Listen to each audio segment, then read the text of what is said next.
It's been reported that Ruben Amorim has been sacked as head coach at Manchester United. He didn't just run from a hard job. He ran straight at one. A bigger, messier, more demanding club than the one that just sacked him. First of all, I want to apologize for not speaking Italian. I know, especially here in Italy and with the Tifosi, that is important for me to speak Italian, but so far I'm so happy to be here. This is the story of why Ruben Amorim chose AC Milan on purpose. The only thing I can say is that I learned a lot and I did some mistakes, and I didn't have the opportunity, and I'm sorry for that. I didn't have the opportunity to say something to the Manchester United fans at the moment, and I'm really proud to be their coach for a year in that time. But now it's a different history. There are a lot of things that I could do better. Before any of this, Ruben Amorim was one of the most exciting young coaches in Europe. At Sporting CP, he built a team that played fast, attacking, front foot football. He won 2 Portuguese league titles. He turned unknown players into stars. Clubs across Europe were watching him, and it felt like only a matter of time before a giant came calling. That giant was Manchester United. Amorim arrived at United with belief and ambition. United fans hoped he was finally the man to fix a club that had been drifting for years. But football at that level does not wait for a project to grow. His first full season ended with United finishing 15th in the Premier League, the worst finish in the club's Premier League history and their lowest overall in more than 50 years. Behind the scenes, cracks were forming too. Reports say Amorim clashed with sporting director Jason Willox over tactics, and their relationship broke down beyond repair. Guys, to stop with that, and I noticed that you receive selective information about everything. I came here to be the manager of Manchester United, not to be the coach of Manchester United. And that is clear. I know that my name is not Tuchel, it's not Conte, it's not Mourinho, but I'm the manager of Manchester United. And it's going to be like this for 18 months, or when the board decided to change. In January, United made the decision to sack him. It's been reported that Ruben Amorim has been sacked as head coach at Manchester United. For any manager, that kind of ending hurts. Amorim had walked into a broken club, tried to fix it his way, and walked out with his name dragged through the mud. Many people expected him to disappear from spotlight for a while, take a small job somewhere quieter, and slowly rebuild. That is not what happened. Amorim stayed away from football for 5 months. No club, no dugout, just time to reset. But when he spoke publicly again, his message was clear. He wasn't looking for an easier way back in. He said, "This kind of iconic clubs, I know that is a big challenge. This is the type of challenge that I want, with a little bit more hunger. Maybe because of the last adventure. So I'm really hungry to have success. I believe in myself, and especially I believe in the structure." Many assumed a manager coming off a public failure would want a soft landing. Amorim wanted the opposite. He wanted a club with real stakes, real history, and real pressure to deliver. Then AC Milan came calling. Milan had just missed out on Champions League qualification for the 2nd year in a row.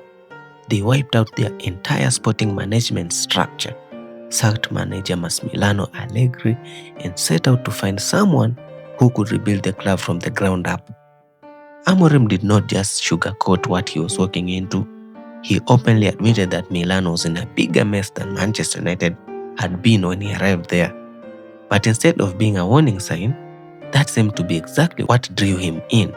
There is also a personal side to this. Like you guys know, I follow Milan since I'm young, so it's personal, and it's hard to take this kind of challenge. Amorim revealed that as a child, he had 2 footballing dreams, playing for Benfica and playing for AC Milan. He only managed one of them. Now, years later, he finally gets his connection to the Rossoneri, just as a manager instead of a player. and at the hardest possible moment at the club's recent history. This kind of iconic clubs, I know that is a big challenge. This is the type of challenge that I want, with a little bit more hunger. Maybe because of the last adventure. So I'm really hungry to have success. I believe in myself, and especially I believe in the structure. Those are not the words of a man looking for an easier landing spot. Those are the words of someone who wanted exactly this. Milan didn't just hire Amorim, they backed him immediately. The club smashed their own transfer record to sign PSG striker Gonzalo Ramos for 74 million euros. More incoming signings are expected, while big names like Rafael Leao and goalkeeper Mike Magnan could leave as the rebuild continues around him. Amorim signed a 2-year deal reportedly worth 3.5 million euros a season, with bonuses tied directly to Champions League qualification. That detail says everything about what this job actually is. Not a rebuild for its own sake, but a mission with a deadline. Amorim isn't hiding from that pressure either. You can't come to Milan without this mentality, he said. We have a lot to do, but if you're the coach of Milan, you have to play to win. No excuses, no slow build, just a straight declaration that his job is about winning starting now. There's also a strange twist of fate in the calendar. Milan are set to face Manchester United in a pre-season friendly on August 15th. Amorim will walk back into that fixture against the club that just sacked him, except this time wearing red and black instead of red. Here's the scale of what Amorim has actually taken on. AC Milan haven't won the Champions League since 2007. Their best result in almost 2 decades is a single semi-final appearance. This season, they're not even in the Europe's top competition. They will be playing in the Europa League while trying to climb back to where this club believes it belongs.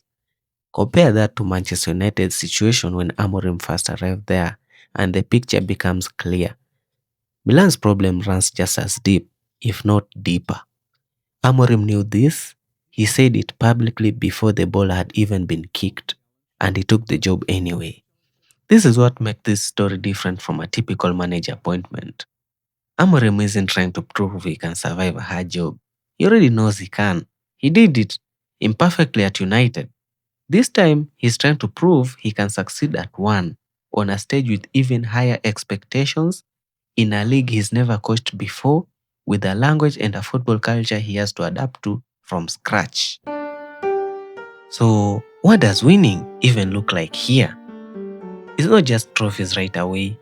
Milan know a Europa League campaign realistically comes before Champions League ambitions return. A real success for Amorim in a year might simply be stability, a clear identity on the pitch, a squad that believes in his system, the kind of foundation he never quite got time to build at Old Trafford. If he gets that foundation right, Milan have shown they are ready to spend and back him further.